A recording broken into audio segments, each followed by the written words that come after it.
Hello and welcome to Food for Thought, Insights for Busy Leaders and Managers in just 150 seconds.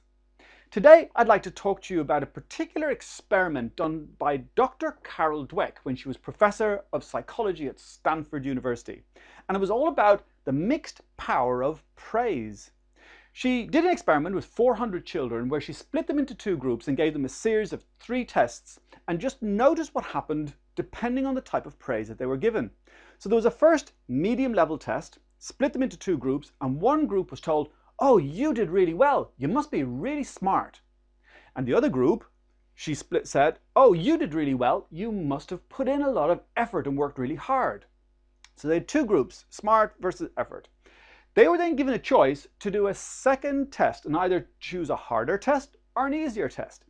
And what happened was that the children had been told that they were smart took the easier route.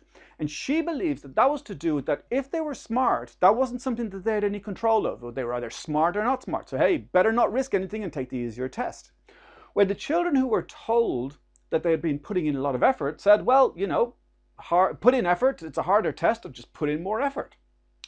So they gave the test, and it was a particularly difficult test, and the reporting afterwards was that the children who'd been told they were smart didn't enjoy it, got frustrated, and gave up easily.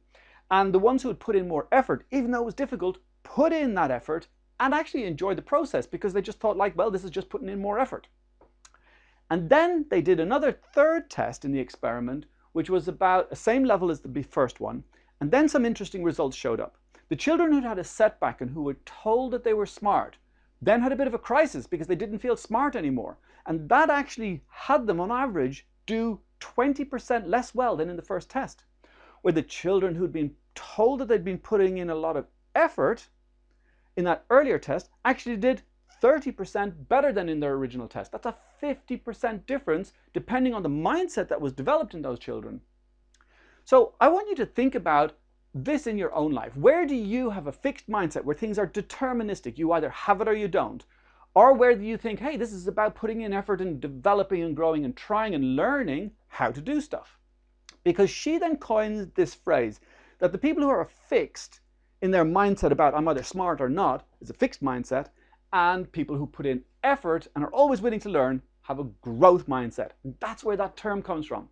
So when it comes to growth mindset, stay curious.